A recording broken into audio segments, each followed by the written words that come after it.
Hello everyone! Welcome to my vlog. At ito, tingnan natin yung gawa ng ating welder. Ginawa niya sa ating door dito sa likod. Yan. Ito yung ating door. Ito yung ating fence, I mean. Yan. Ito sa loob, sa likod ng ating bahay. So, ito tingnan natin. Ito yung sirang doorknob namin sa CR.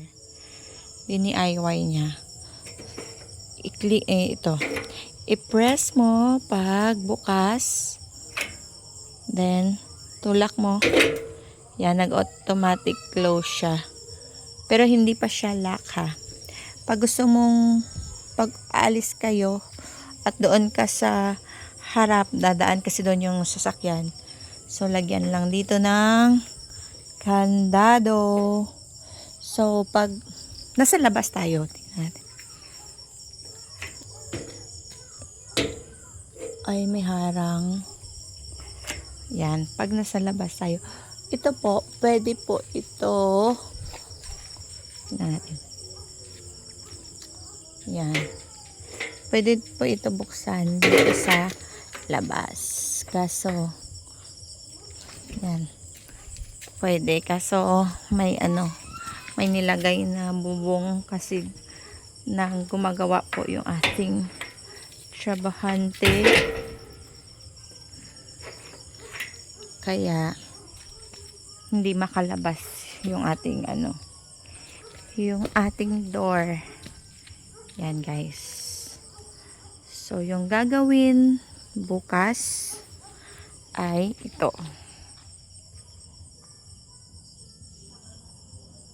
Steel matting. Kasi naka-cyclone tayo dito sa likod. So, yung gagawin bukas ay dito sa first natin na area. First natin na dugtong dito hanggang doon sa may poste na tubular ay steel matting. Then next dito dugtong sa next span ay cyclone wire gaya lang doon sa ating likod. After nito, may dalawa tayong span. Yung dalawang span natin na dyan ay steel matting. Then, dun sa gitna, ang next ay cyclone. Then, steel matting, dalawang span. At dun sa pinaka-front, sa right side sa gilid, ay cyclone wire. So, hanggang dito na mo mga kapaps. Bye!